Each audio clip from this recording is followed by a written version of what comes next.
Great. So this is the MBTA Rider Oversight Committee meeting Tuesday, January 28th, 2020. The first thing on our agenda after coming to order is public comments.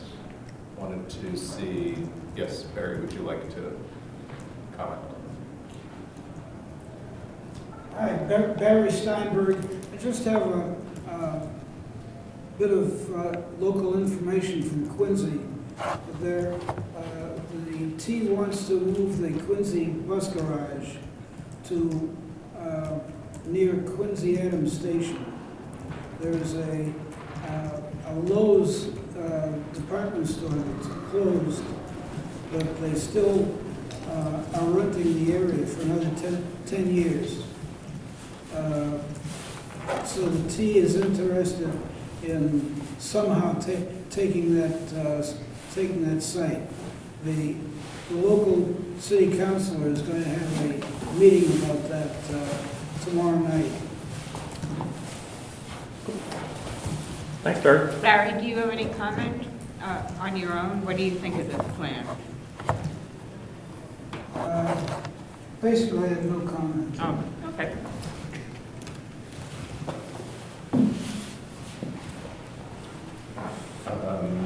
Any other public comments?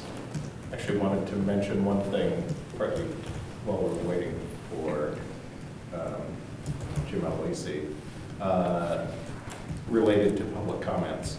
The MBTA is doing a process for their public engagement process, and I encourage people individually to comment on that process. There are the way they're doing it now is they have this web thing where they'll show a few paragraphs around the reasoning or the approach or different things that they're doing, and they're asking for comments on each section. Can you explain, like, do you have to positively go there, or do they shove it out at you? So they're also doing public meetings. Is that on the web, the public meetings?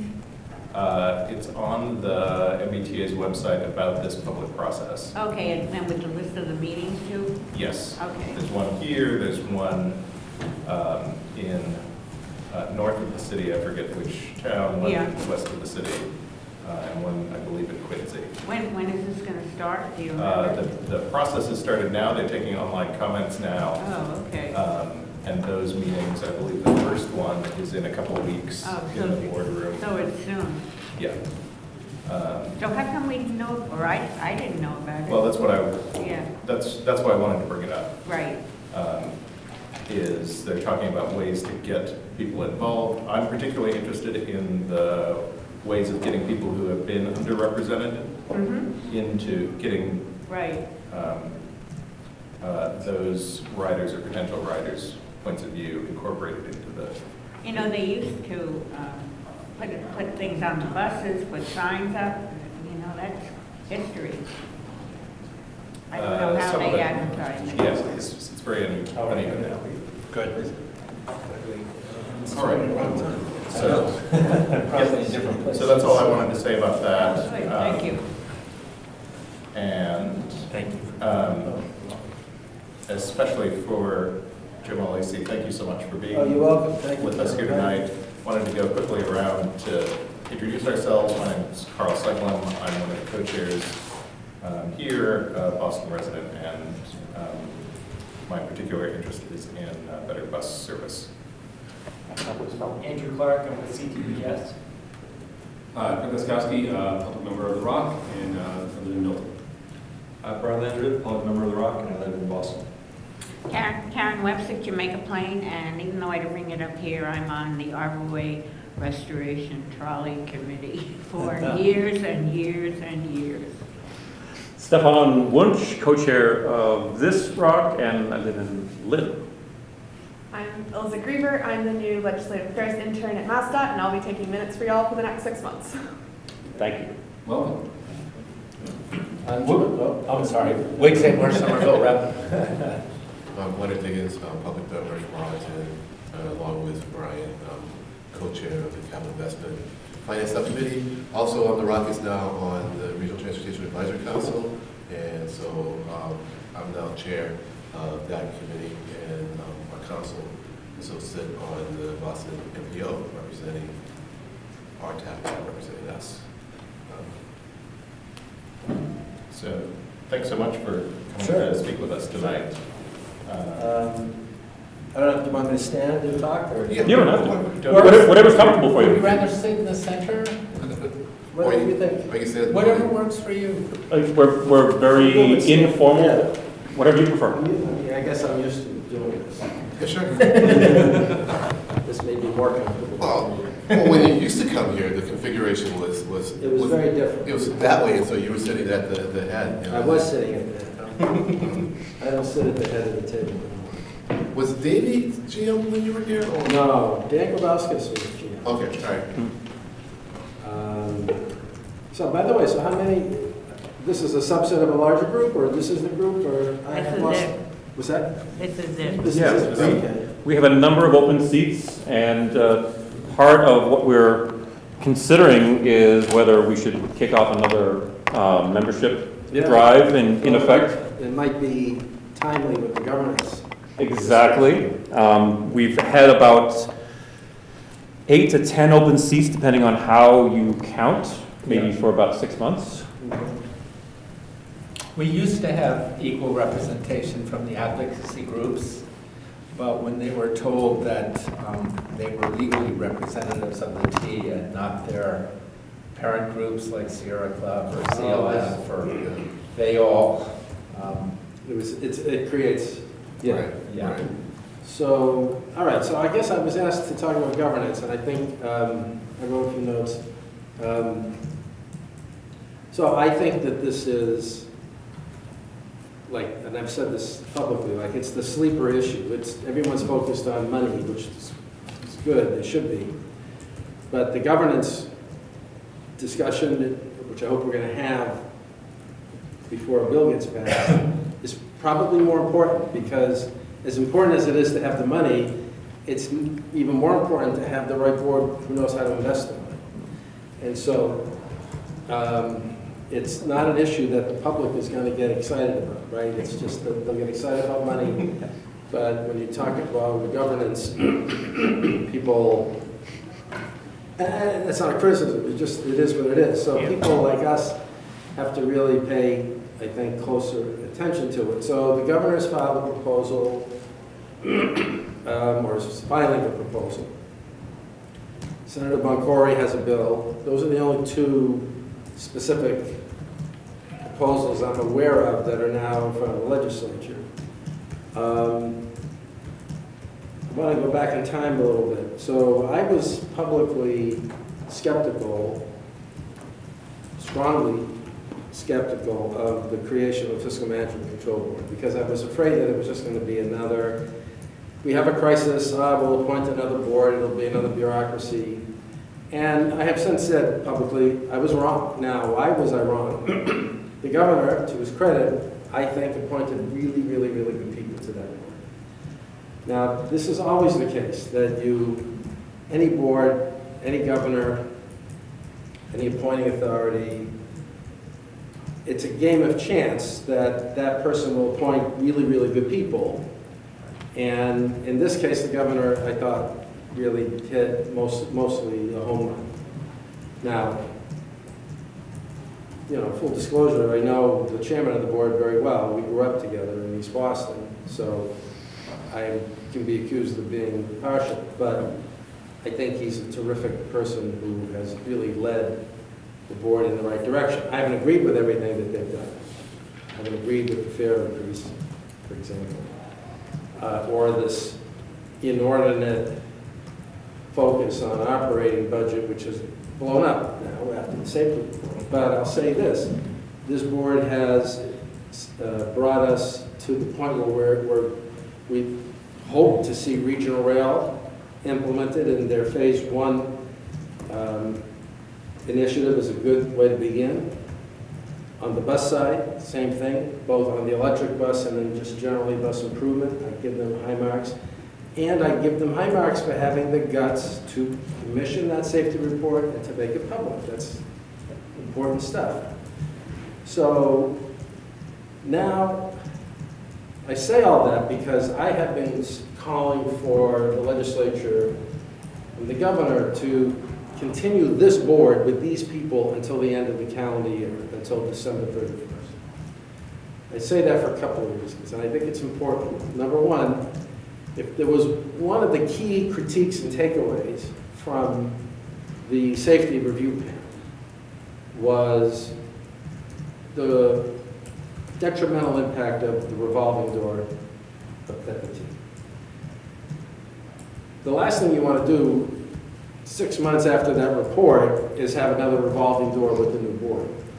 So if I had my druthers, I'd give them another year in office, but that might be too much to ask even of them because it's a lot of work on them.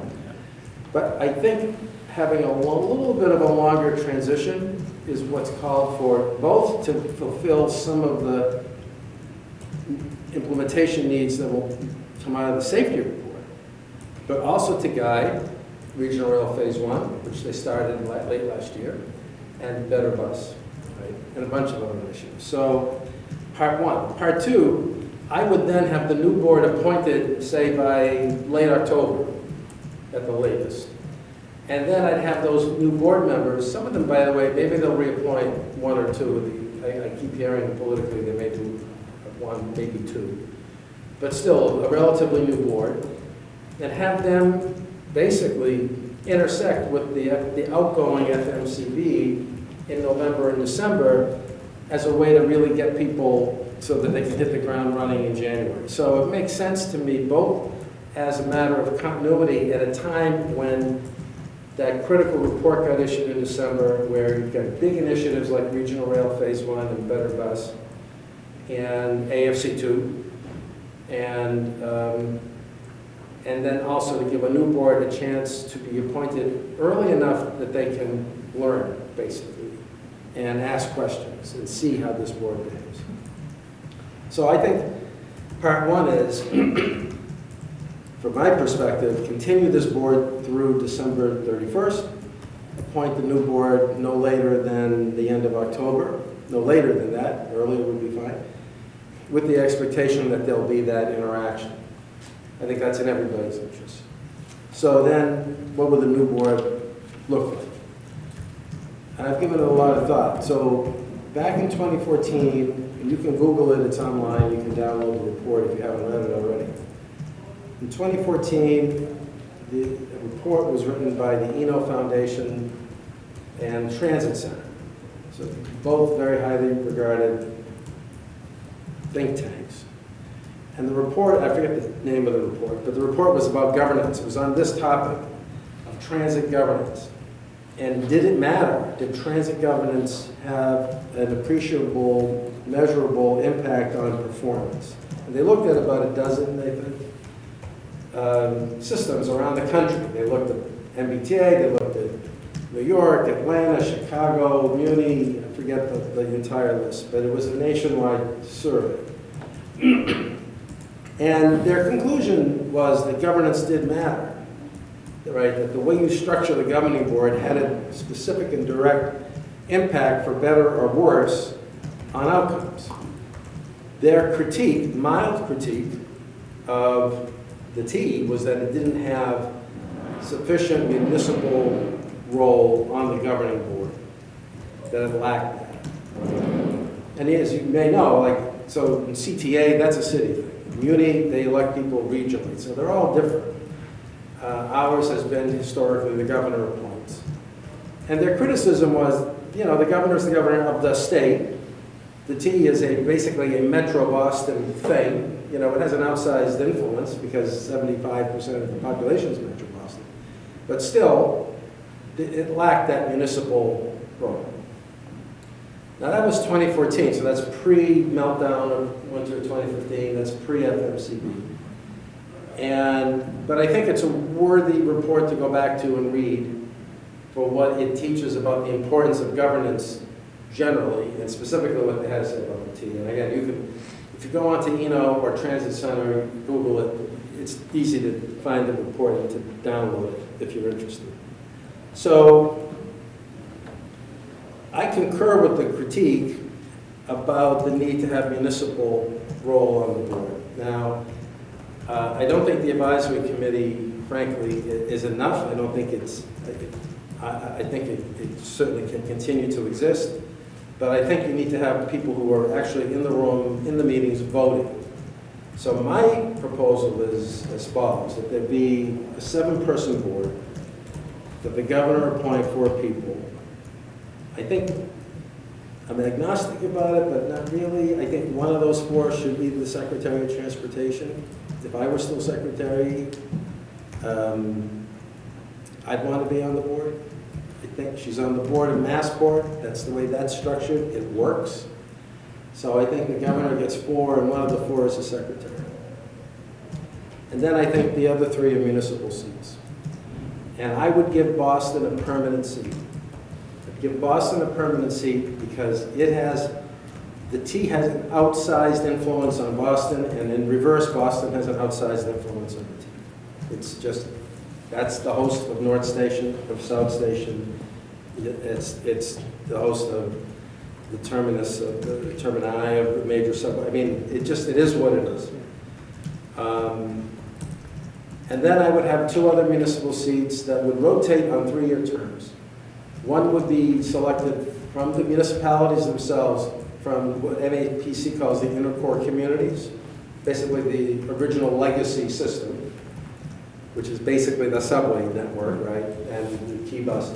And then one from what I would call the commuter rail network. So everybody would feel like they've had representation. And you could do a 3-year rotation, and the mayors and the selectmen would figure out how they wanted to make that choice, right? And in that way, the inner core communities don't feel like, I mean, Boston gets a permanent seat, but that also means that they've got a shot at having a seat too, right? So the mayor of Quincy, or the mayor of Somerville, or the mayor of Chelsea, it's not mayor, it's city manager, whatever. Like Cambridge. So you take my point. Why do I feel strongly about it?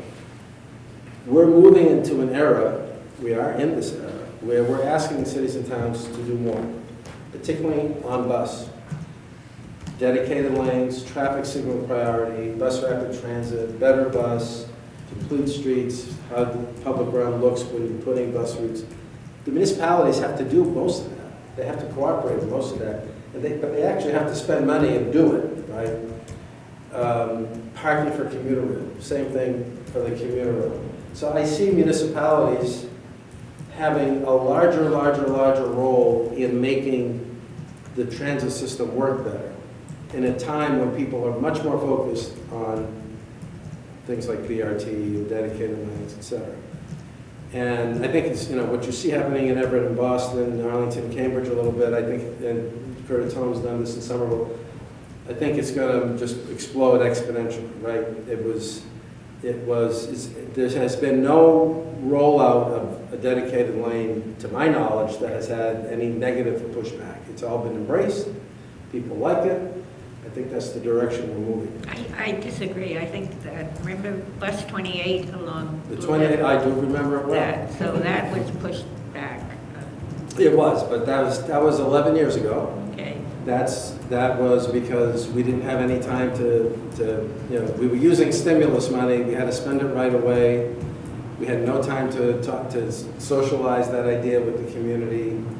It was a community that was rightfully disenfranchised and antagonistic to the system that had been, screwing them for so many years, right? So not the same thing, very different. I think if we went back there today and do a proper community engagement process, you'd have a different outcome. But you do have to say to people that you can figure out how to make sure you're not improving their transit and then gentrifying them in 3 years, right? That's tougher. Right. That requires more than what this building can offer on its own, right? But it's an issue. But my larger point is we're asking cities to do more, and they're doing more. We don't need to have arguments about, well, I don't have money to buy the paint for it, right? Which is that ties into a funding conversation where I think you've got legislation that the mayor's filed that's really good, that would enable him to assess a fee on commercial parking, for example. Joe Boncory filed a bill on his behalf. It's a really good bill. You have the regional ballot initiative legislation. That one may not pass because there's some antagonism toward that by communities that have lower income than the communities here in the metro area, right? So if you're Boston or Cambridge or Somerville or Quincy, regional ballot initiatives are great because you've got the tax base. If you're, Leominster, it may not be so helpful. There's some proposals to figure out how to equalize that so that you'd have a state fund that would help the communities without the same tax base to do something with it.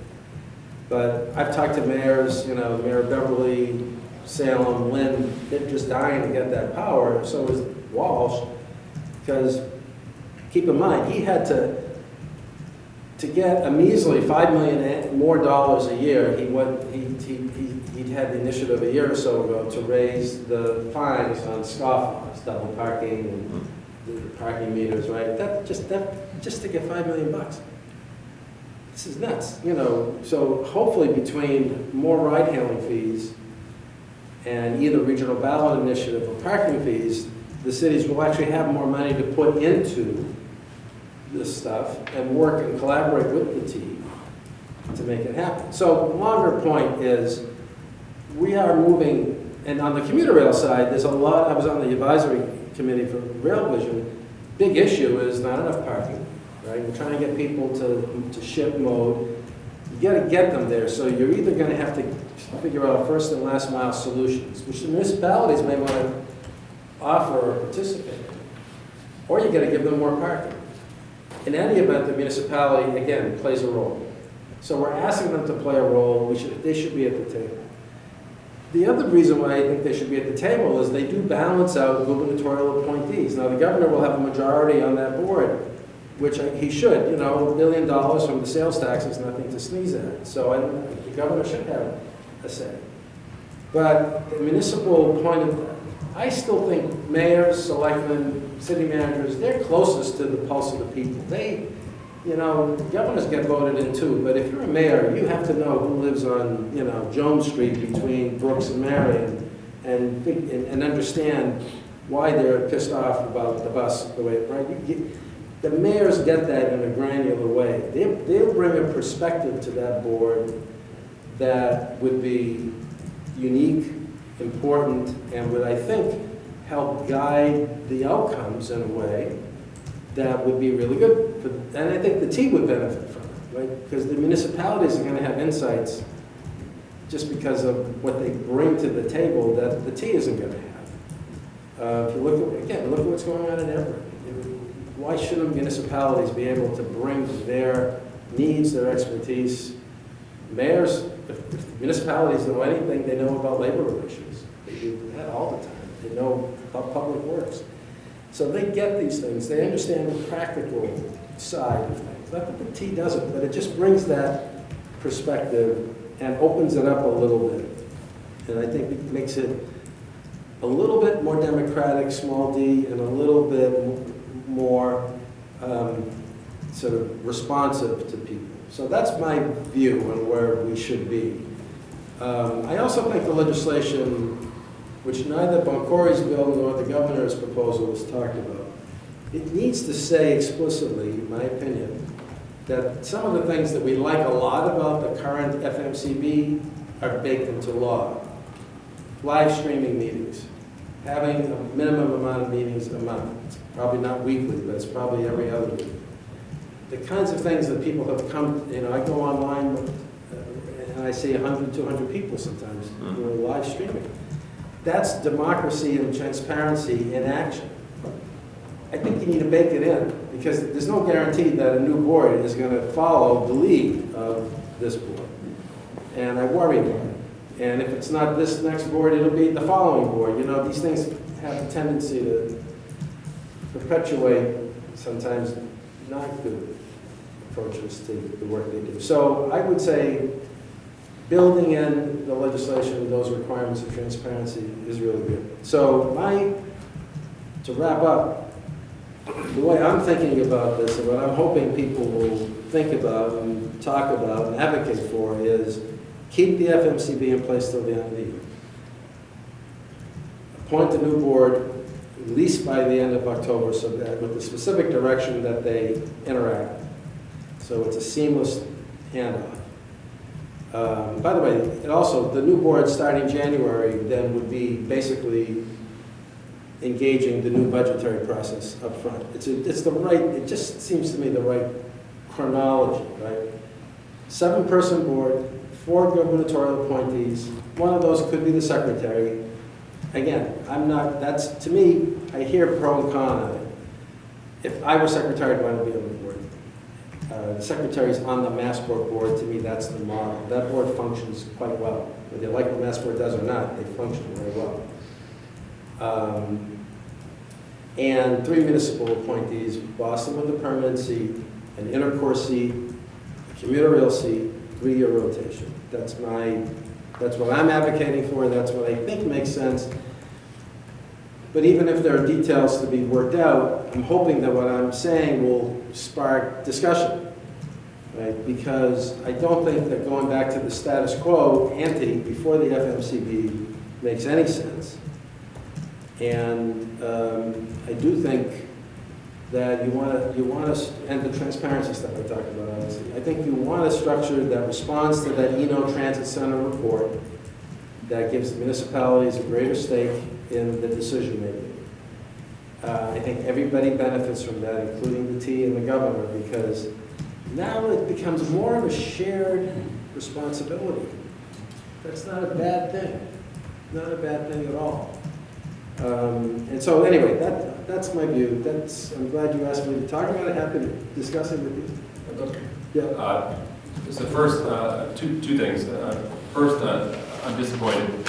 As this group knows, I usually like to ask tough questions and be critical, and I found myself agreeing with almost everything you said. All right, well, I'm So sorry.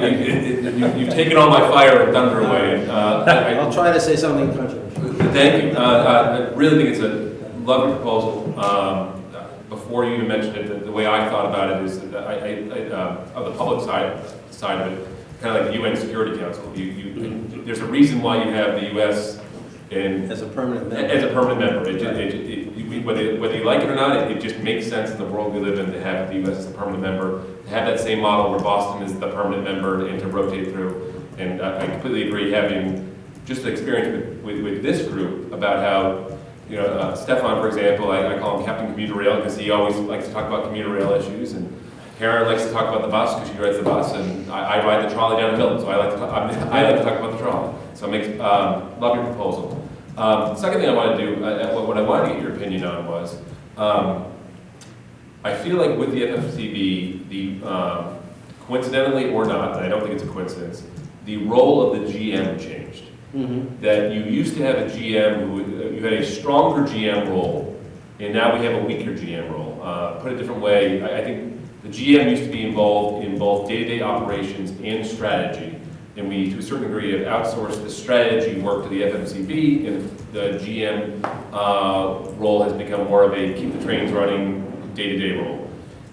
Do you have a position on what the role of the GM should be going forward, and do you think that should be codified in legislation? So it's a good question. It's an interesting question.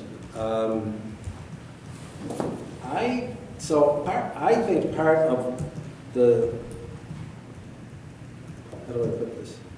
I think that the power and the role of the GM is, I'm trying to get a way to say this. It's related directly to how much the secretary wants that person to be running free or not. So there's the board, but there's also the secretary. And so my impression of this secretary is a person who understands the T quite well and is a strong-minded person and who has decided that she wants to have a more direct influence on the T, which I think is all to the good, but I think some of that, you might have a secretary who decides for whatever reason, hands off. except for, major decisions that are coming down from on high, right? So there's some, you can't legislate that really, right? So that's a function of the personalities and the sort of governing approach of the person who's the secretary. Unless the board seat goes to the GM rather than the secretary. That's tough if you're like, who's appointing the GM? It's usually the board, so Yeah. then you wouldn't want that person.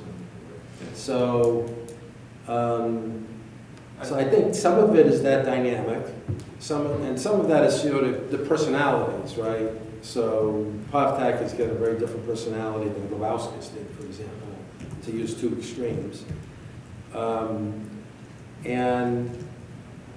But I do think that the general manager, if you say, well, what should that person's primary role? It really should be make sure that the thing is running day to day, right? And so that goes to the larger question, well, who's making policy? That person should be in the discussions, certainly influencing policy, but he or she has to carry out the policy. And it's the board and the secretary, in my view, that really sort of makes the policy. Of course, the governor, everything trickles down. But the GM really needs to be in a position where that person understands the operations well enough that you have the confidence that not only can they implement the policy, but they can pay attention to the stuff that you as a board member or secretary wouldn't even think about in a million years, but someone needs to think about it, right? That's the hard stuff. It's like, I don't know what I don't know, but I'm sure it's a lot. That's how I thought about when I was secretary. I have no idea what I don't know, but I bet it's a doozy if I found out about it, right? So you want to make sure that the GM at least is the person who's thinking about that. But I do think a lot of it depends on the dynamics of the people, right? If you look at the acting or the full-time GMs since FMCB, the ones we had a couple who were rotated out from the board, and then we had one person plucked out of nowhere, to be, right? And you saw the dynamic. The people who were on the board were much more like driven with operations and budget and the details. And Luis was very much, I thought, more passive. Jeff Gonable gave presentations, not Luis for the most part. There was a sense of someone kind of learning on the job. It was a very different dynamic. So you can see that in real life, how it works. I think this model of a GM who's clearly trying to figure out how to make things work is probably the best one. But again, a lot of that is because Stephanie's there. If she wasn't there and it was a different personality, it might be very different. It might be very different. So what about maybe more of the sub-regions from the MAPC being on the board? Because partly I think we do want to include more municipalities. I'm concerned with just having, you have the inner core, which is good, in addition to Boston, and clearly the other person would have to come from one of the other sub-regions. I call it the outer core. Yeah, by default, it's going to come from another one of the sub-regions. Right. But now that leaves us 6 other sub-regions that are potentially not affected. And how do you mean? How do you mean? Because there are 8 sub-regions. Within that outer core? Well, no. Well, there are 8 sub-regions, period. And so so you have the inner core, that's one sub-region, and then by default, another sub-region from the other person that's selected, right? Oh, I see what you're saying. Yeah, I guess what I'm saying is you can't have a board of cast of 1,000s. So but you could those, have 13, or. It's a big board. See, I'm not a big fan of big boards. Yeah. I think they get in the way of getting things done. I think 7 is a lot. Yeah. I think, you can correct me if I'm wrong, I think Massport has 7. Is that right? But MBO has. It's a big board. Yeah. But MBO has I know. a large number, Yeah. and I think the larger that board, yeah. well, first of all, you'd have the problem, because now you've created a board under that scenario, where the governor doesn't control it. I don't think that's feasible. I don't think it's politically feasible, and I don't think it's advisable. I just think, because to have everybody from a sub-region on it, and to keep the governor controlling it, now I've got a 15 or something, right? Right. Not gonna work, just Right. doesn't work. And so the rationale, I'm just teasing this out, Yeah. I'm not argumentative. No, no, I'm just no, I trying to- think it's an yeah, interesting, yeah, yeah. So the rationale for the governor having, I guess, what's the threshold for control is that the governor has to have the majority of them, so with a 7-person board, the governor's control 4, so that gives him, okay, I got it. and by the way, that doesn't guarantee him anything, because one of those people could be off from the vote. Yeah, At least gives him a fighting chance. Right, Right? Yeah. I mean, this governor likes to talk a lot about, there are $1 billion of sales tax and people never use the T and all Right. that. And, okay, I get it. right, And that's not inconsequential, right, right? yeah, And there is a virtue to having a governor who, in theory at least, is accountable. I mean, he stepped up to his credit after the meltdown and said, I'm gonna own this thing, right, right? I'm gonna create a new board, I'm gonna appoint that new board, right? So you can agree or disagree with what he did and how it's gone, but he did take accountability for it. So I think that's a good thing, right? At some point, you do have to say, well, who's responsible for this thing, right? And, I don't know. Is I there no- got you, and I'll just accept that, Yeah. that's fine, because I want to ask another quick question. So I guess when I saw what the government was proposing, one position was for transit riders. And I'm a bit ambivalent about that, and I see that you didn't mention that. I'm so- against it. And the reason. Everybody who's appointed to the board should be a transit rider. There shouldn't be one person on the board who is, if that's true, then they picked the wrong person. All right, well, you didn't mention that up front, Yeah. so that's an important up front to mention. And I think, to be honest, Yeah. so how many transit riders are there that you could appoint from? Come on, A lot. 1.2 million rides a day. thank you. Yeah, so roughly I 600,000. can find I think we'll out. kind of have it, so that we can- Who is that person? How is, like, what worries me about that is it sounds good and ends up being a political appointment. Right, That's not what we need. yeah. Right? It's just, but I'm serious about it. I think everyone should have to attest that they are using the system, right? If they're not, why the heck are you on the board? Right. And I'm just curious, because I think it's good to, then Yeah. what defines use though? Well, I know what I define as use. This is here. I use it every day. Oh, yeah, so then. But I wouldn't expect that, right? But I would expect regular use of one or more aspects of the system, or the board. Yeah, okay, fine, thanks. Got my I question. don't know how you enforce that, by the way, but I would expect that would be Right, a threshold right. requirement, Yeah, right? So, thanks.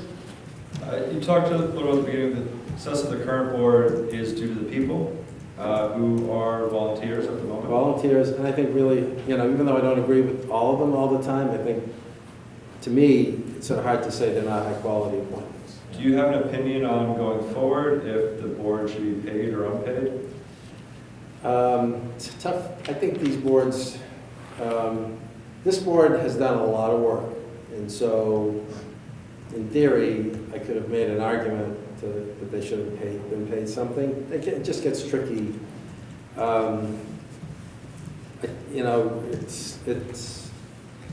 I think there's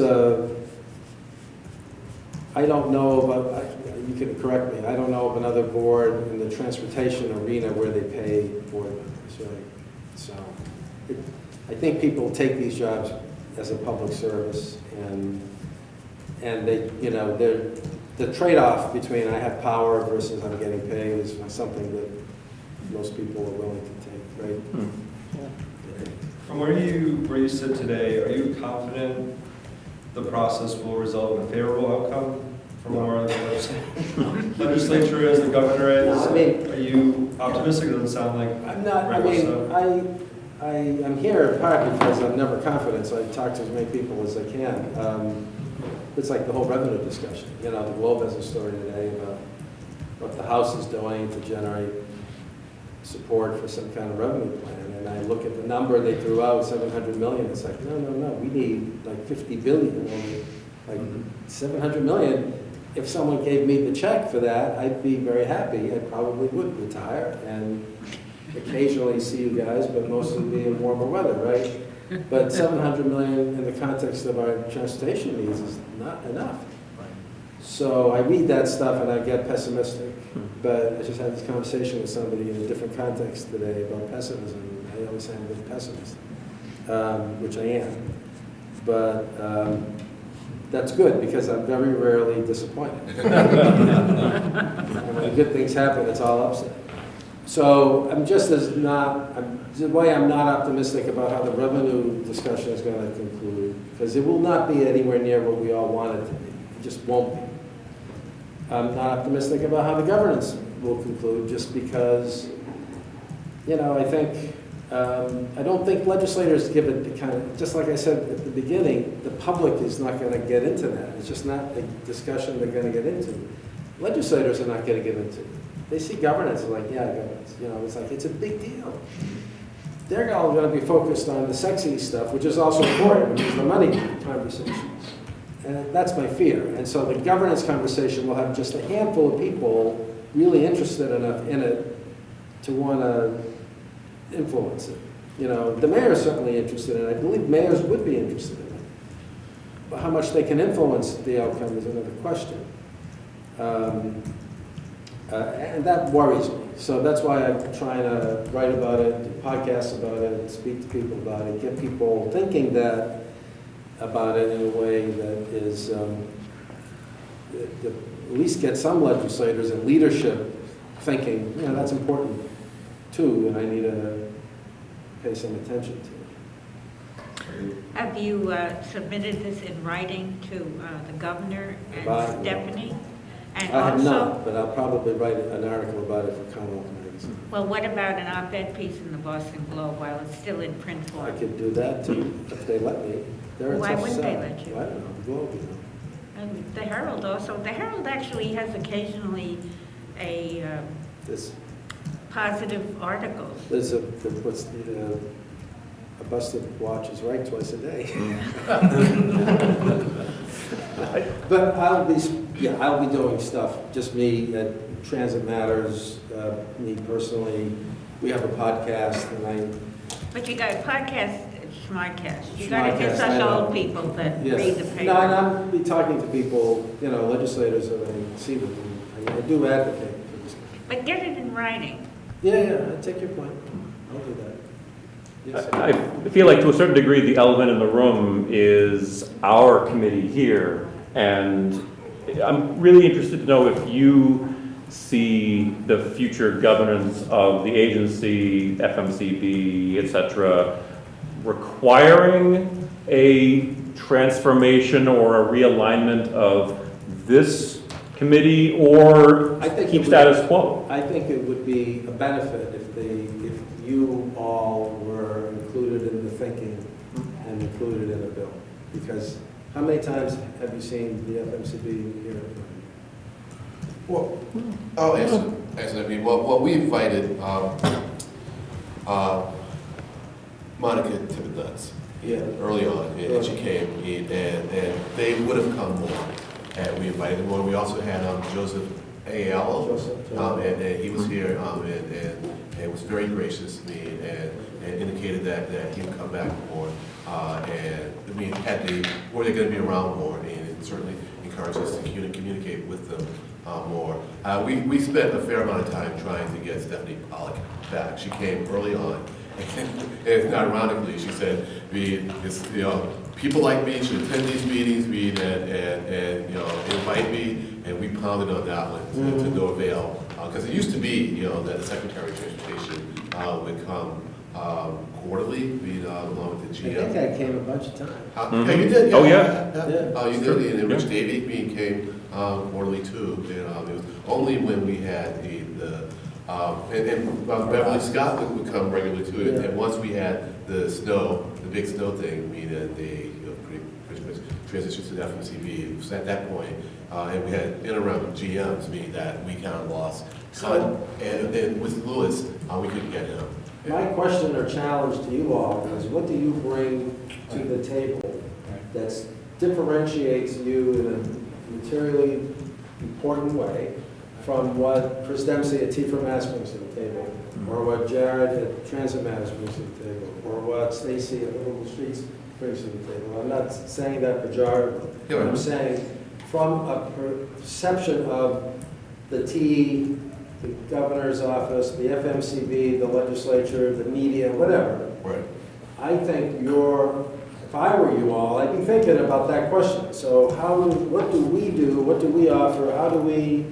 What's appropriate for you that differentiates you from those? So, in an additive way, in a complementary way, right? Right. And if you can identify that and articulate it, maybe it belongs in a bill, Yeah. or maybe it belongs in people's heads, because I think that's where your strength is like, we have X amount of experience, and interest, and, I just think you need to think about the answer to that question. Well, the answer, as far as I'm concerned, Yeah. and even though there are those of us who are focused on certain things, is that we see ourselves more as oversight. We initially, what they call this group is Oversight Committee. Had they called it the MBTA Advocacy Committee, I wouldn't have been interested in it, because and early on, when we did have members from the advocacy groups, there was a tension between us, because we as the public members, could go for a fare increase. What we really argued for, and felt that we got to a certain extent, was regular small fare increases instead of these 25% fare increases every 4 or 5 years.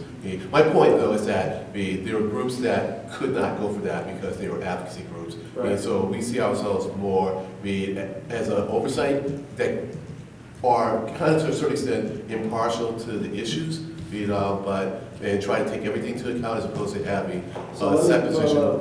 Responses, Yeah. and again, maybe I don't know the answer to it, and I should, and this is another sort of question/challenge. Oversight. One thing I think requires oversight, I don't know who's doing it. The safety review panel said clearly, I thought, that they were concerned that maintenance on Orange Line trains, on existing trains, was not up to par, and implicit in that is the rhythm, because this maintenance folks were anticipating the new trains coming up, so the maintenance on the older trains, not so much. Hence, so I haven't seen anyone since then, maybe I missed it, oversight say, what's changed? What are we doing different? Orange Line, Red Line. Maybe the answer is they're doing a lot, I don't know. I haven't heard anyone at an FMCB meeting address it. I haven't heard anyone say who's doing the oversight to make sure. That's just one issue, but I pick it out because it's stuck in my head. It's pretty serious stuff. And I wonder who's following that. And so that might be something, if you're not doing it, that the Rider Oversight Committee would say, well, oversight, that's an issue that was raised, kind of important. What's going on? Can you please address it at the next meeting publicly so people know that either you're doing nothing or you're doing something, and here's the something, what is it? And because that's what the advocacy groups don't do. Right? Transit Matters doesn't do that. Right. Chief for Mass doesn't do that. Right. Maybe we could, maybe we should, but it's different. Right. And you guys have the oversight in your charge, and that's your mission. Right. So I just suggest Yeah. that you can identify things that would resonate with the public. Right. And raise your profile so people would think, it's like anything else. People pay attention to those whose profile is enough where they say, if these people are asking us to make a presentation at the next meeting because they're concerned about follow-up, someone's going to say something about it. Right. Anyway. Yeah, and to that end, is that, I'm happy we exist. But really what I want to make sure is that the system performs better and that it has oversight that it needs, be it us or anyone else. Yeah. And that's partly why I would push for a bigger FMCB, because there are lots of, or whatever governance body there is, because there are lots of elements. And I feel that individuals kind of need to be subject matter experts on things, because no one person can really look at it all. I mean, and even divided it amongst 5 or 7 people, still is a whole lot. I mean, but I mean, maybe identify different departments and kind of have a person that becomes like an SME. I mean, for that department, who's really paying close attention to that, and can bring things to the group and say, look, we need to focus on this. And so that group becomes more oversight. Whether we can assist them in that role in some way, that would be great. Be able to continue our existence. I mean, but as long as we got that, regardless of what the entity is, I would be so much in favor of making that happen. You know? So. I have 2 questions. They're very different in nature. The first one is a practical one. Stefan has been leading discussion with rail engineers who are concerned about silica in the locomotives. And, you know, there's a bunch of the fleet where there are leaks into the locomotives.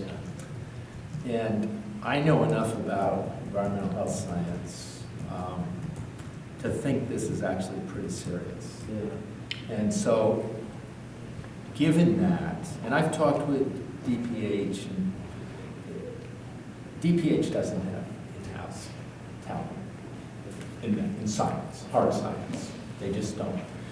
So how would you go about addressing that? Who would you kind of put in charge of project managing a reasonable but responsibly hasty solution to that, and also making sure that the solution has Is it a quality? maintenance issue, or is it in the nature of... Well, I think what's happened, I think what's happened is they've developed leaks over time, and you know, silica gets dropped on the track to give traction, it gets ground up, it comes back into the cabin, and there's clouds, and there's a lot of coated surfaces. That wouldn't be, you wouldn't need that if you were using EMUs, would you? No, but this is a pretty serious current issue. No, I understand. Yeah. I mean, because part of my answer to you is that's why people like me are pushing them really hard. Oh, EMUs are great, and that can come into play. I mean, the governor says he wants 0 by 2050. Right. You can't have diesel locomotives. Right, absolutely. Well, I've got another question. How would you address it in the short term? To be honest, if the state agencies in charge of public health can't do it, I don't know who can do it unless... Well, for example, you get a derailment, Gonneville has a really good explanation with the leaks. And this is likely to have much more serious health effects. It's the first time I've heard of it, but I don't know. Okay. But it's kind of similar to that. It's just in a different area. You know, we put 11 years ago when I was doing the reform bill, there's a whole, you know, there's the whole, in the statute, there's the whole healthy compact. So there might be something there that could be triggered to actually force And I helped Denise Clover draft someone the first, so maybe there's something. the first draft of that Maybe legislation. there's something there that requires the state Yeah. to, Okay. I'm just, because it's connected to public health, right? Yeah. Explicitly. Right. Yeah. Yeah, I'm just trying to figure out who to dump it on that can have a responsible management of a solution. You know, I know It's Andrew the pretty EPA, well. but, Well, I know EPA well, but not under this issue. yeah. Anyway, they're more environment than health, but anyway, I mean, they look at health. So I want to go completely other end, kind of grass is greener, blue sky vision, right? So it's easy to look at other places anecdotally and think they're doing an awful lot better. But 2 things I've been thinking about lately, because they've kind of been in the news last year. Sound Transit Seattle, which had a very late start, and you know, a lot of arguments, highway versus transit. Their phase 3 is $56 billion, and they had a referendum that passed. Citizens voted for it. That's why it's like $700 million, which is more in the globe today. Right, $56 billion for just one phase of an expansion. That's different, and because I get around the world kind of randomly to go to annual environmental epidemiology meetings, I get to see a lot of cities, and I don't expect us to have bullet trains like China. I just don't ever expect it. But this year it was in the Netherlands. And, you know, I visited the 4 biggest cities. I rode on those 4 transit systems. There's nothing that's space shot there. It's just everything works. It's smooth. It's high volume. Whether it's city to city, whether it's in city, whether it's connection to walking and biking. Yeah. I mean, why can't we get 6 people from there and take 18 of our people to visit and just, it works a lot better I agree. for my I short mean, trip. People know it though. I mean, it's not like they don't know it. It's like saying they're going to bring people to talk about what they do. But the barriers are not that we don't lack, the barrier is not that we lack the information or the knowledge that they're doing it better in the Netherlands, we know that.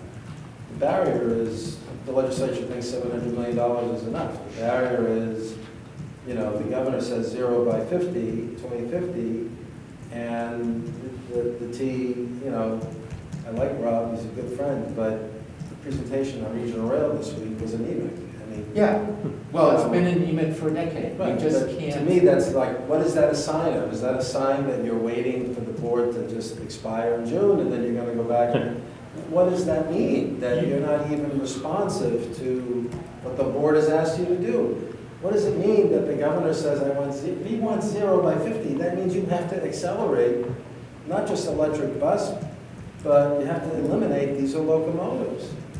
Of course you do. But my point is, they don't have to go to the Netherlands to realize that they've got to act, but they're not acting. So it's a different challenge that we've got. We've got to get people thinking that if they're serious about 0 by 50, which is a terrific milestone goal, that means you've got to have fundamental change, and it costs money to do that. It's not $700 million. Oh, it's certainly not. And it's not coming to the board with an anemic regional rail phase 1 proposal. It just isn't. And let me just throw something out, and then I think there are probably other people that want to ask questions, but, you know, I've been particularly taken with the offshore wind because Massachusetts and Maine have a staggering potential. You know, Massachusetts can get 20 times its current total electric from current technology. Right. Maine's like 35 times. And if you really put your shoulder to it, you could electrify all of New England with offshore wind What do within you 10 mean years. you?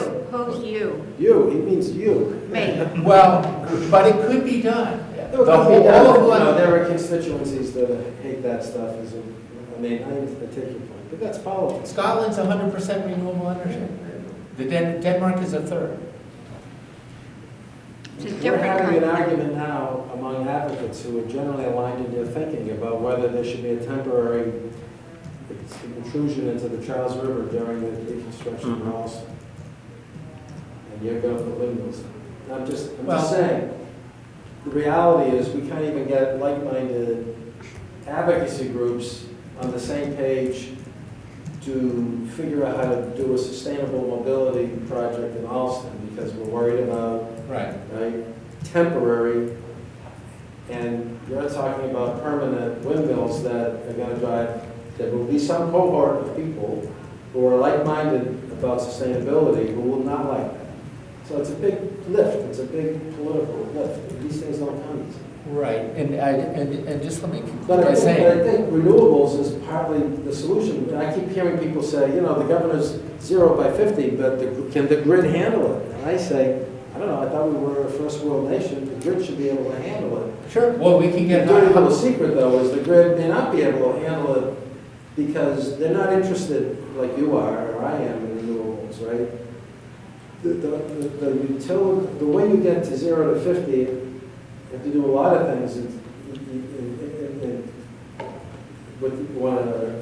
But the grid issue, I think a lot of that relates to how utilities, they're very comfortable, they make a lot of money delivering energy just like they delivered it in Edison. yeah, I think we're Right? probably going to need new players You from the need new capital players, market. and you need new regulatory schemes that actually, I'm not against incentivizing people to do the right thing, right? So maybe part of the solution is to think about how we regulate utilities. think about a different way to regulate them that actually gives them some real incentive to do the right thing. I don't think they should be Yeah, punished. so I just say, if we compare ourselves, instead of thinking within our own box, if we compare ourselves to the northern countries of Western Europe or to Asia, East Asia, I mean, we're just not in the same No, game. But this is where the transportation sector can lead. If the transportation sector said, we're converting diesel locomotives to EMUs 100% of the fleet by 2035, period. The utilities can't say, oh, I don't know about the, they have to respond to that. Because they're not going to be held responsible for trains not moving because there's not enough electricity. Right. So that's where we lead. The transportation Right. community can lead by saying, that's the date, 2035, we're going to have 100% electric bus, we're going to have 100% EMUs, and that's our contribution to zero by So 2050. Amazon, Google, Microsoft, their servers get whatever electricity Yeah, they need. people will figure it out. They figure out how to do it, and they just Right. do it. And if the guy from NSTAR or whatever it is has to knock on someone's door at the legislature and say, look, I can do that, but you need to help me out, Yeah. right? Then help them out. I'm not against, again, incentivizing utilities to do the right thing. What I'm against is coddling them and doing the wrong thing by not taking a leadership position and saying, the way you get to that point is to have these things in place. Yeah, Well, thank you. yeah, you're welcome. I'm assuming we don't have the safety czar on the MBTA. The safeties are yet? I don't think you do. Yeah, I meant, with the way you talked, you know, the safety report came out. I Right. thought there was going to be a person hired or something that sole job was safety. I haven't seen it yet. But that goes to my earlier point about oversight. There are probably 5 things you could pick out of that report that you want to have strict oversight on. And say, what's the milestones? When you're having these things, you know? I have not listened to any FMC reports, but safety doesn't come up during, people don't suggest that, or that's not part of the I mean, discussion? They've started. They've started, and I think, but, you know, I don't think people want to remind people of that report, is, you know, frankly. Oh, But I do think that there are some elements of it that require well, oversight. shouldn't the whole, what do you mean elements? What, shouldn't the whole report be? No, I'm just saying, that, you know, you pick out the metrics that you want to see progress on. Back to the proposals about this, whatever succeeds FMCB. Yeah, Are there credible or prominent proposals that you've heard that you, or what are your concerns or objections to? the only proposals that I'm aware of are the 2 I mentioned earlier, the Senator Boncory's bill, which is basically going back to a board that looks like the board before the FMCB. And And the governor's proposal, which, you know, has the potential for a rider or one municipal. So those are the only proposals I'm aware of, which is why I'm thinking neither one really does the trick, from my perspective, right? And I want people to start thinking about what would do the trick, what would be the right solution. And I think it does take more time to put that together, which is another reason why I'd like to see this board continue until December, right? This shouldn't be rushed. There should be a transparent, thoughtful conversation about it. And people should look at the ENO report, and they should be looking at, what is the T doing in terms of its own policy and planning that involves cities and towns more and more and more and more, as a way to think about, well, of course they should have more to say then. That probably dovetails into, well, who's giving the cities and towns more revenue so they can also play that role? You know, the mayor of Everett is doing what he's doing, and we thank him for it. I think he probably gets, you know, he's got some money probably from the casino. He's got funds he can spend. But, you know, there was an article not that long ago where the city was like, oh, we don't have the money to divide the paint for the dedicated. Like, really? Well, then let's give them the tools to do the job. And to his credit, that's what I thought Walsh said in the State of the City. It's like, give me the tools to do the job. He wants regional ballot initiative. Everything I hear is that the legislature, the Senate would pass it, but not so much the House. But I think they would pass the parking bill that he's filed, and that's going to give them more money than a regional ballot initiative, right? And I don't know what the number is. I bet it's like 80% or better of the people who park downtown for $35 a day, whatever it is. They don't live in Boston, so it's politically. Right. It's easy, right? So I've talked to his people about it. I said, that's what you want to get. Plus, that is part of the strategic solution to traffic congestion. The one thing I didn't say, it's nothing to do with governance really, but there's a lot of debate about revenue, and there was a progressive caucus focus on revenue from millionaires tax, so-called corporate tax. I'm not a millionaire and I'm not a corporation. We can tax them 6 places Sunday. I don't care. But I don't think that's the solution to the transportation revenue issue. That's a pot of money, and there's no guarantee that that money gets spent on transportation. And when I say it does, look at the bill. And even if it is get spent on transportation, there's no guarantee how it gets spent. So that money could be spent on a new interchange in Canton, right? I want transportation revenue that's strategic to encourage modal shift, to get people out of cars, to reduce emissions. That's what you get when you price roads. That's what you get when you raise the gas tax. That's what you get when you impose a carbon tax on fossil fuels. That's what you get when you have higher ride-hailing fees. Are all of those regressive in some way? Yes, they are. The solution to a regressive transportation tax, in my opinion, is to spend the money in regionally and socially equitable ways. Invest in regional rail, invest in bus rapid transit, invest in better bus, and spend the money in ways that levels the playing field. We've got displacement of people happening every single day out of the city because they can't afford to pay rent, they can't afford to buy homes. And then where are they going? Brockton, Randolph, right? So now someone who was within a third of a mile walk of a key bus route, to get to their job, they either have to drive, which is expensive, or they have to take commuter rail, which is unreliable. And we're not following these demographic changes. We still think it's the 1990s, and it's not. And the poor and the lower middle class are being pushed out of urban areas. It's the reverse of what was going on in the 20th century. And I don't think we're doing enough to follow that. And to figure out that person who did have the key bus route nearby now is a little bit more dependent. And if they're lower income, they probably have a car that pollutes more. They're not going to be buying a Tesla anytime soon, right? So I'd like to see some of that money actually used to invest in charging infrastructure and subsidies for EVs for people who are put in that position, right? They shouldn't be the last people to be able to use a carbon-free vehicle. We need to be thinking about that. In California, they've got a program where they use their TCI money. I've seen it. I was out in Sacramento. They used some of their TCI money to install electric charging stations at low-income housing developments. Oh, yay. And they buy zero-emission EVs, I think they're Hyundais, and they contract with Zipcar to manage the program. So if you live in the low-income housing, you can sign up to use that car. I think it's for like a maximum of 3 or 5 hours. There's this period that you can sign up for. You want to go shopping, you want to go to the dentist, whatever you need to do. Zero emissions.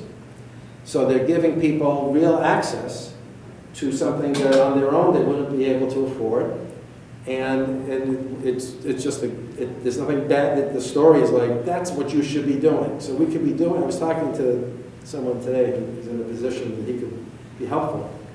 That's the kind of stuff that if we raise money strategically, that's how you spend it, and that's what makes it less regressive. So as you're thinking about the revenue discussion, that's my pitch, is that we need, you can have fair share and everything else, and I'll take the money. But I don't know how that money's going to be spent. But I do know that if you can take transportation sources and make it more expensive for people to drive in single occupancy cars, But you spend that money on regional rail, and you give people 15-minute frequencies in the urban rail system, and 30-minute frequencies elsewhere, and you do it cleanly, that's going to shift. You don't want to shift 100%, right? Then you'd have a huge problem. You want to shift 10, 15%. And the driver who's not shifting benefits because that person's getting a better ride too, right? They're just paying for it. Last point that I just want to say, again, not off topic. Road pricing, I wrote the bill in the 1990s that defined the metropolitan highway system as the turnpike from 128 to Boston and the tunnels. And we did that because that's how we were going to pay for the big dig O&M operation, right? If you were to have a blank piece of paper today and say, define the metropolitan highway system, you wouldn't just limit it to that, right? You would probably have 128 and everything inside of it. And so I think if you want to have regional equity, if you want to have modal shift and fairness, that's what you would price, right? And you would price it fairly and transparently, but that's what you would do. And invest that money. Again, I would invest it mostly in regional rail, because that's really expensive, but it's necessary, and a better bus network, right? So you'd have to obviously spend some of that money to make sure the roads work. But so those are the things that are out there right now in the discussion that people need to be thinking about. And I know, again, I don't know about the House, I know the Senate is interested in it because the Senate President comes from a district where she hates the toll because it's not regionally equitable, right? They're just paying on the turnpike. And those are the things that shift people. If we're really serious about zero emissions and reducing traffic congestion, that's how you do it, right? You don't build more lanes and you don't tell people to stay home and work at home because many people don't have the luxury to do that. And frankly, think about what the whole point of transportation is. It's to give people access to a job, to a school, and to community. It's like if you force me to telecommute, that means I can't have lunch with my friend at 12 noon. I can't take in the exhibit at the music at City Hall Plaza, right? And all of a sudden, my quality of life just got diminished because you forced me. Some people want to work home, I get that. But to force people to do it, to give companies tax credits to force it, deprives them of the community that is an essential part of the access that transportation is supposed to provide, right? If you lose that, then you've lost the quality of life that is not replicable. So I think those are all the things that need to happen. And I want to stress one more time the whole issue of improving bus. The transportation sector has got to figure out a way to work with the housing sector, the cities and towns, and the state to take steps to make sure that when you improve people's public transportation, that you don't kick them out of their homes, right? Virtually. The issue of gentrification, which is happening, there are dynamics that are beyond transportation. But there are still people who are deathly afraid that if you did that was the 28X, right? If you make that nicer, then what's going to happen to me? And it can't be true that we allow a society to give people substandard bus transit because we're afraid that if we improve the transit, we're going to gentrify. We've got to figure that out. Not easy and not solvable just in this building because there are other components to it. But this building, again, has to, the transportation sector has to lead. It just can't throw its hands up and say, well, we get it, it's an insurmountable problem, goodbye. It's like, that's just not helpful. So, you got to toss out a possible solution to that, and that is that you're not going to be able to stop housing prices from going up. People, to the extent this region, is a good place. People want to live here. You build good transportation, people are going to want to live there. And what you try to do is make the cost of living lower. So if people don't have to have a car, they don't have to pay for gas, then they can afford more house. And if you can figure out a way to educate people for less or give them daycare, so they don't have to pay for daycare, that's another expense, that's There's taken out. plenty of ways to figure Yeah. out how to level, and, you Yeah. know, there are people in Somerville, I think, who were trying to have, it was a proposal that, I forget the exact, but I think it was like in an apartment building of maybe 7 or 10 units or more, that the state would help subsidize the tenants, so the tenants had the right of first refusal if the owner wanted to sell, to flip it to a developer.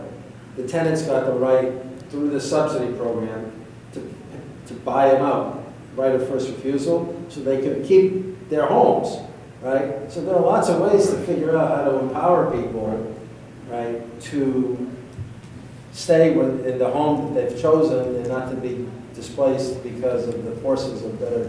But it can't be true. We can't possibly be thinking that it's okay to say, I'm going to give you the best transportation system in the world and not give a fig about the impact, the negative impact it's going to have on your ability to afford to live there, right?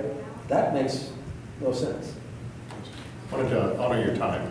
Thank you, I appreciate that. And I can Thank go you on and very on much. because I've got all these things. But all these issues are current, right? Yeah. And which is why I've raised them. And if I hope I've sparked some ideas. Yeah, definitely. You know where to reach me, and Yeah. I'm pretty active with transit matters, as you know. We don't do some of the stuff, we do other stuff like this. But thank you for your Thank you. your Yeah. time. Thanks for Yeah. coming. Thanks for coming on. Yeah. Yeah, Jim, speaking for myself, not only thought-provoking, but inspirational. I mean that truly. Thank you very I much. appreciate that. All right. Ciao, everybody. All right. Thanks. Thank you so much.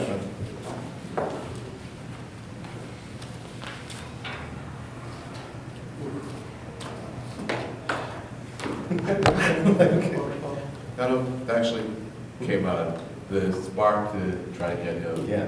He came out of Brian and Wick's discussion at CIF.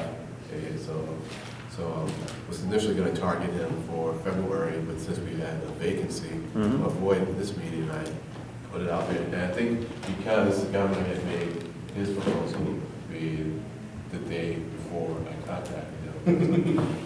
So it was good timing. Thanks, Mike. Thanks so much. Yeah, It excellent. was great. Yeah. All right, next on the agenda are subcommittee reports. We have a little less time since we were able to talk with Jim Always a little longer. So, CIF want to go first for 5 or 8 minutes? Sure. Yeah, just keep it on time.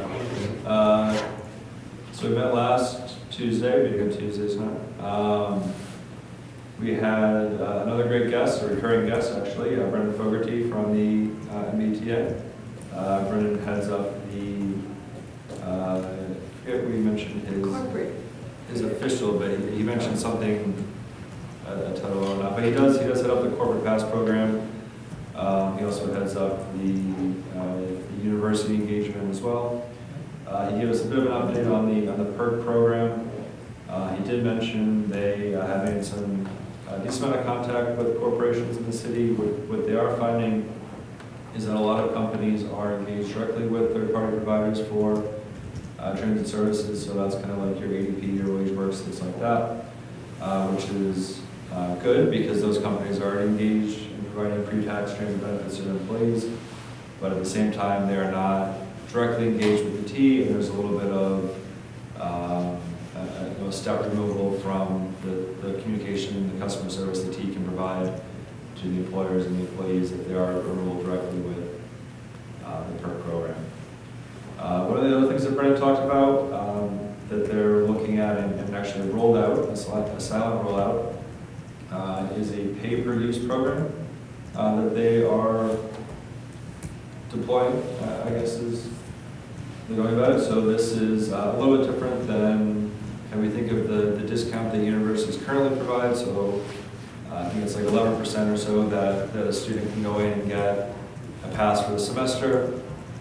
It's discounted, but to really realize the benefit of that, they have to be a heavy user.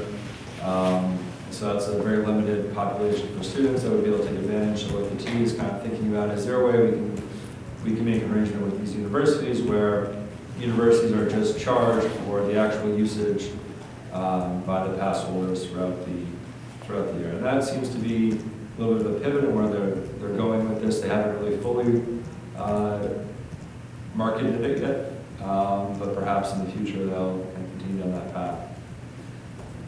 Brendan also talked about the preference for one program, and this kind of pay-per-use program might fit into that versus individually negotiating with universities or individually negotiating with corporations. So a desire to come up with a program that would kind of be out there, be marketed, and then corporations could just sign up for, universities could sign up for, as opposed to trying to custom tailor something based on individual ridership. You know, we kind of think of ridership at a downtown university may be much different than a university on the periphery, like a Boston College or something like that.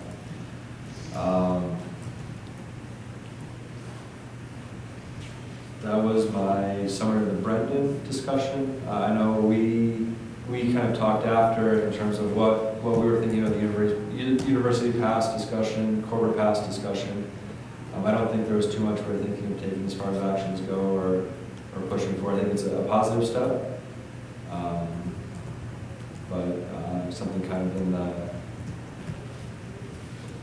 moving forward from the team this avenue.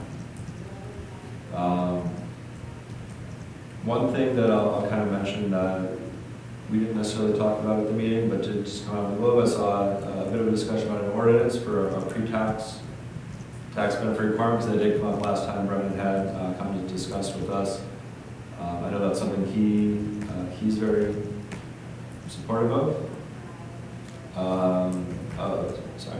He's very supportive of looking at the tax laws and kind of figuring out how the changes to the tax laws can improve outcomes for transit. And he's mentioned a couple of times that the parking deduction in the state is higher than the transit deduction in the state, and it's kind of an inequality there that we certainly agree with, and we think there's room to improve on that side of things. So I think that might be something we talk about in the future is kind of how to improve the tax situation. One thing that I'm always cautious about or curious about there is obviously folks who are employed are able to get the pre-tax benefit. They get a very large pre-tax benefit potentially. A higher income, the higher taxes you pay percentage-wise. Our lower income riders obviously are able to receive less of benefit from a pre-tax benefit. So we're trying to make sure that, yeah, these are great benefits, but they primarily do flow to wealthier riders, and trying to make sure there's balance there and what we can do for that. We also talked in the meeting a little bit about free fares, and that's been in the news a bit recently. There's been some push from the Boston City Council and others for free fares. I think at this time, our general discussion was around some of the concerns we would have about making perhaps the bus network free. That creates a two-tier system, and also just the potential for depriving the T of a large source of revenue if that were to move forward. So I think there's a big funding question that goes along with that's not really answered at the moment. So at this time, we weren't too supportive of that measure, but certainly looking forward to discussions in the future on what that might look like and how best to improve service for riders going forward. Beyond the kind of the fare discussion, which I think we hope to continue the rest of the year, we also talked a little bit about A Better City and the funding paper that they put out. I think they published that in November 2019. And they proposed a number of different ways, kind of very similar to what Jim just talked about in terms of getting funding for the T, either by congestion pricing. I forget what else was in there, if there was anything, but it was very broad, but very unspecific as far as the details go, as how the plan would kind of be carried out. It's kind of more of a think piece. Yeah, I mean, I'm not remembering, any more details. I mean, that's not to say they weren't there, but nothing really popped out at me strong enough for me to remember. Yep. But that is a discussion that I think we'd like to continue in the future. I think we the CAF have talked about getting more funds for the T in a number of different fashions, so I think that's something we'll be discussing in the future and thinking of ways that make sense and aren't regressive, and I know that's certainly a challenge for some of the methods that are on the table at the moment. And then the last thing that we talked about a little bit was governance, and that's how we ended up getting Jim in kind of quickly. So we were really planning to focus on more governance at our February meeting. So perhaps some good takeaways from today that we can kind of bring back and think about what we want to do going forward. I think Jim mentioned today he's not very optimistic of where we are, so kind of thinking of what we can do to shape things going forward. And we've had a bunch of discussions with Paul Reed in the past as well about his thoughts, and we've got some good opinions out there on what governance should look going forward, but the clock is ticking. We're up against the June 30th deadline at the moment, if it's not extended past June. So that was the bulk of our discussions. Any questions?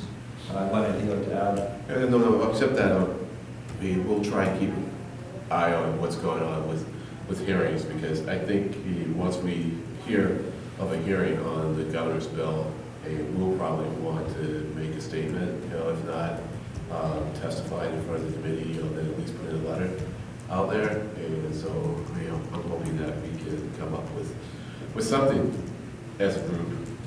But I would also say to everyone here, we should put in your own letter, so that if we for some reason can't do it as a group, or something in the letter is missing or doesn't reflect how you feel, you should definitely feel free to put in a letter on your own. I think the more that they hear from people about governance, the better. And as Jim indicated, I think it's definitely true, there's going to be fewer people paying attention to that issue, so your voice will have a bigger weight, a larger weight, so put that out there. So I'm going to try and keep an eye on what's going on. I mean, the Joint Transportation Committee's page on the legislature's website, they usually have a calendar,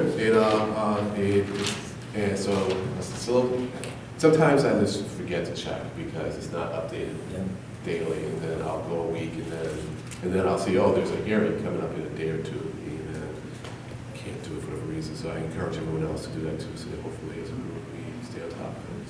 So. Just one quick note of interest.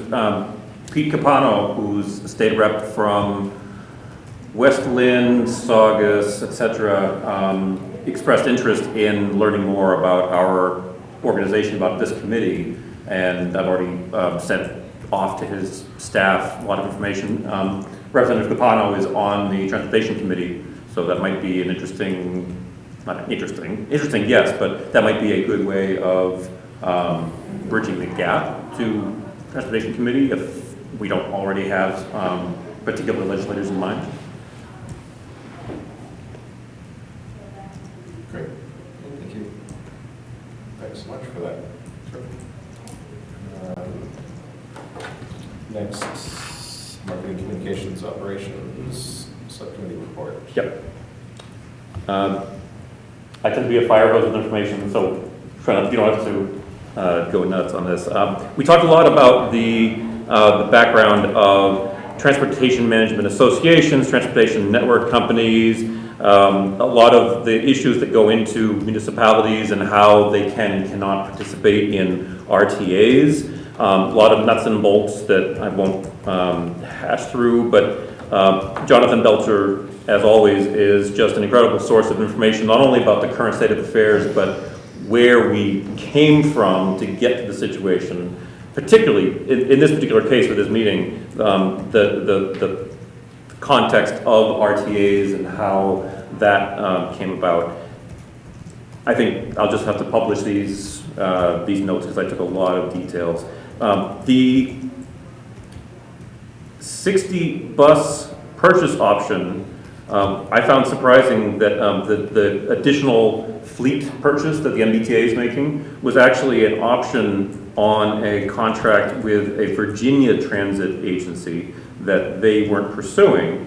So that's to our advantage. I don't know how often that happens. I don't know if it's something that we can particularly follow, but leveraging another agency's purchase option for our own benefit is something that I'd never heard before, but I thought I would make it a point to mention that tonight. We also talked a lot about the capacity of the garages and how mileage determines maintenance cycle, therefore the mileage of routes out of a certain garage dictates the necessary capacity at that garage for performing the maintenance. And that's, if I remember correctly, that's the basis for the concerns about the garage maintenance facilities being the choke point for expanding service. It has to do with, again, the more mileage that we introduce for new routes, the more you're increasing the need for maintenance, then you're increasing the need for facilities to do the maintenance. That was an See element. what you missed by not going to the operations subcommittee? Yeah. We spent 45 minutes talking about bus garages. Yeah. We had Google Maps up, we were like looking at like. Yeah. That's a big deal, though. It is a big deal. It's a huge deal. It is a big deal because, speaking for myself, I had heard in media and on MBTA publications that maintenance was a limiting factor, maintenance facilities, the garages. But until that subcommittee meeting, I hadn't had it spelled out for me how route miles translates into maintenance, translates into the need for the maintenance facilities. So, But Jonathan Belcher had a scheme where you didn't have to get another bus garage. He had, don't you remember he had all? yeah, I don't know if I could do it justice. No, And a scheme is, that's pretty much what I would call it too. Not necessarily in a bad way. No. I mean, it doesn't have to, I had to leave early for the meeting, but, another bus garage for what increase in capacity? No, he had all things moved around. Oh, you move this here and you put this Yeah, here. but for what percentage increase in capacity? The whole, could handle the whole fleet, What? the new fleet. The whole, The whole- those 60 buses you're talking about, that coming in. Whatever Right. they're buying, what Right. the T. Okay. Exactly, yeah. The additional purchase Right. without needing to retire an equal number of Right, vehicles right. to make Right, room right. for the new Right. ones. So Yeah. given that we have like, what, 900 buses, 960 buses? That 60 is roughly like 5-7%. Increase capacity, okay. Because the deal is that we need Sounds to, about right, yeah. Yeah, we need to increase the capacity of the bus network in order to really, I think, well, first off, we need to, if we're going to try to get people off the roads, put them in the buses, we gotta have the buses first. More capacity. Yeah, we have to have, and so now, it's like, so, when you all look at the maps, did you come up with places for garages? No, the garages are already there. Oh, so no other place for new garages, okay, fine. All right, No, it wasn't, nothing Yeah. about new New garage. garage, okay, fine, all right. Right. Are they looking at new garages? I thought that was a big discussion I as think, well.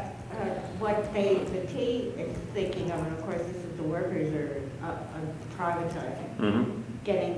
so we would have a, say where I ran a company, Karen's Bus Company.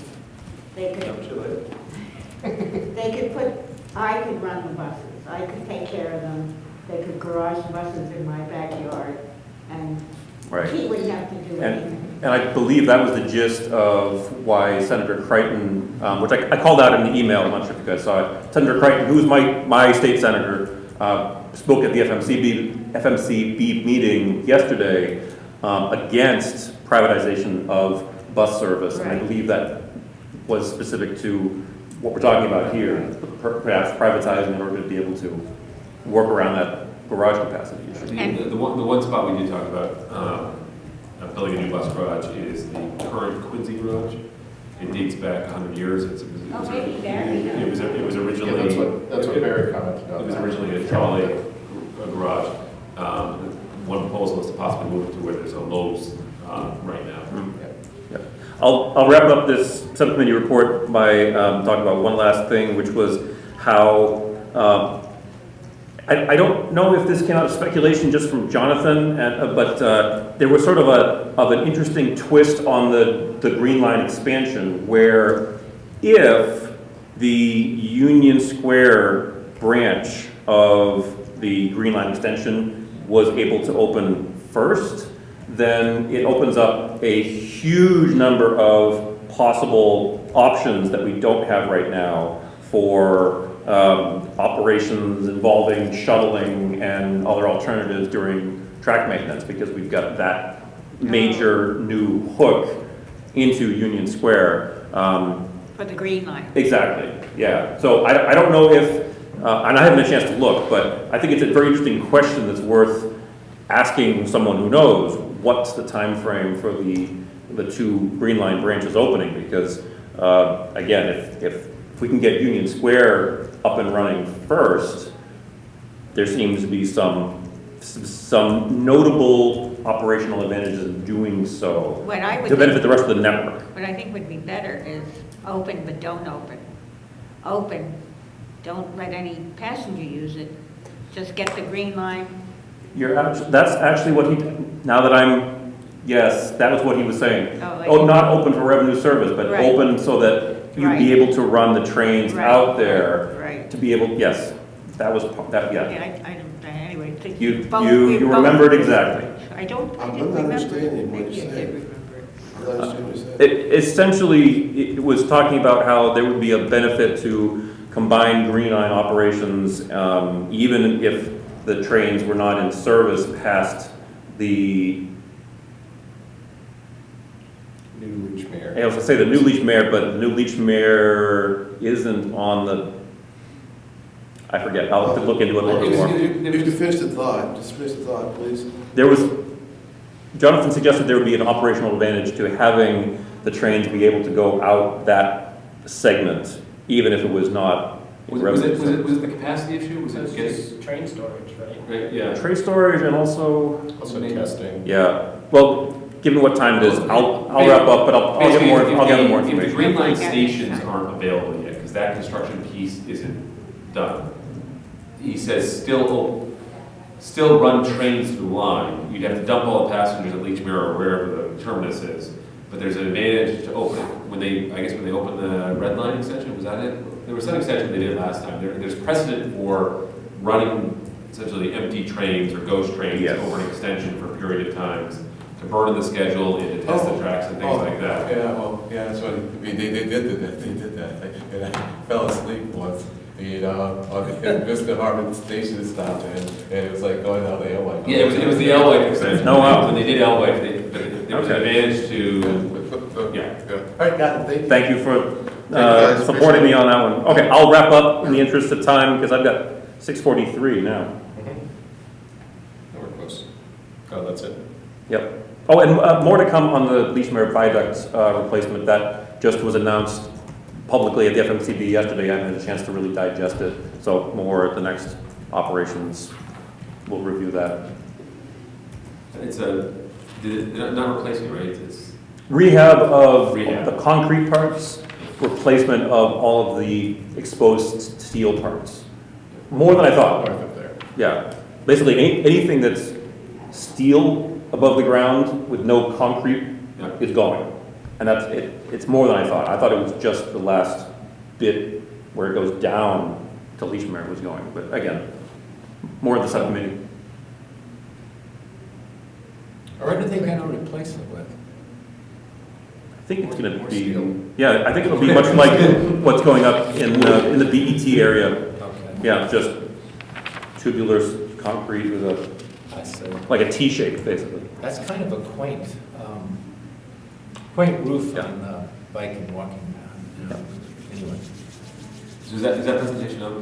It is, yep. Yesterday's is. Great, thanks much.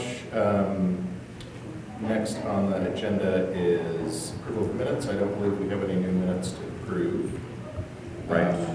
Let's come back to reports on external meetings and old business. There's at least one new business item that I think we need to do, which is the co-chair election. My first round has either just passed or passed a little while ago. So we need to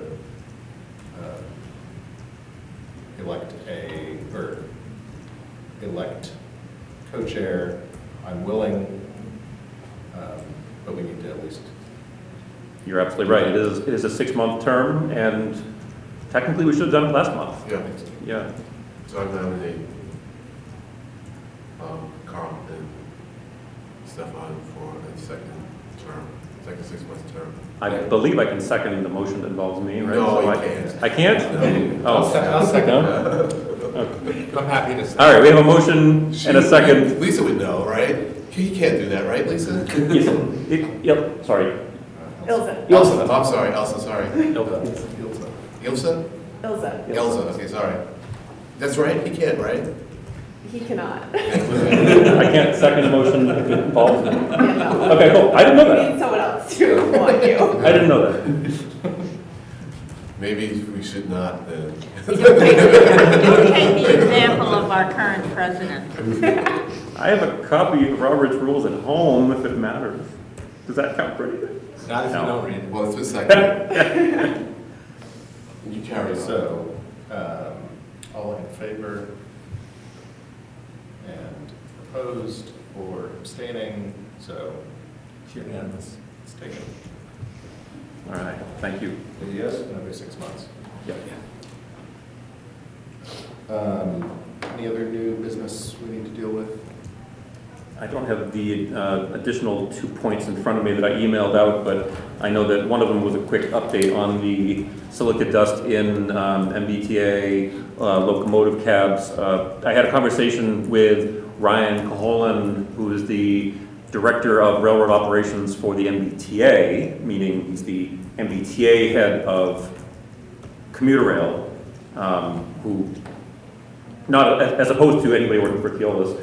And he said that the rebuild of the cabs for the affected 1100 series is proceeding, I'll paraphrase what he was saying, very well, but it is unfortunately pretty much a complete rebuild of the entire body panel framework. It's essentially ripping off anything that makes the cab of the locomotive an enclosed space and replacing it.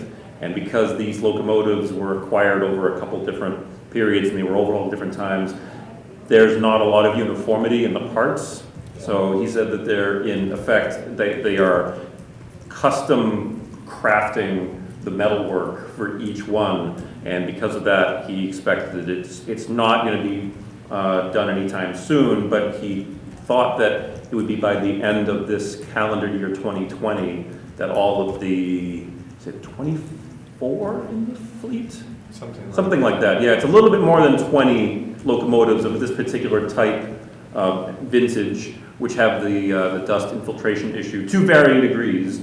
There's probably an opportunity for some oversight to ensure that the most problematic locomotives are being overhauled first. Can we bring him to our operations meeting?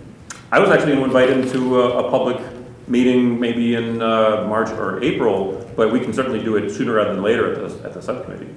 I was thinking of, for this full committee, not only for this particular locomotive issue, but also to talk about PTC, which has just had apparently another setback, positive train control, another setback has come up. And also I was thinking in March or April, because then we could do sort of a winter retrospective. Well, But sooner, yeah, we can do it sooner. I just think this one, it's fine to do it at the subcommittee, but I think getting on top of this sooner rather than later is a good idea. Sure. Including who's responsible, what the timetable is. I mean, that's what I would recommend if you're compatible with that. Yeah. I'll find out. And just on that, and not to prolong it, but when I talked with the Department of Public Health, I talked with a couple of people who, arranged a call after I had talked with the first person, and they arranged a follow-up call that was a little bit more formal. They suggest that we be really clear on who's responsible on both sides. I mean, which unions might be responsible for representing the employees, and also which portions of the transit agencies have responsibility for putting this back in order. They just suggested that without knowing those lines of responsibility, you really don't have much way of managing to reasonably rapid success. Does that make sense? It does, yeah. Okay.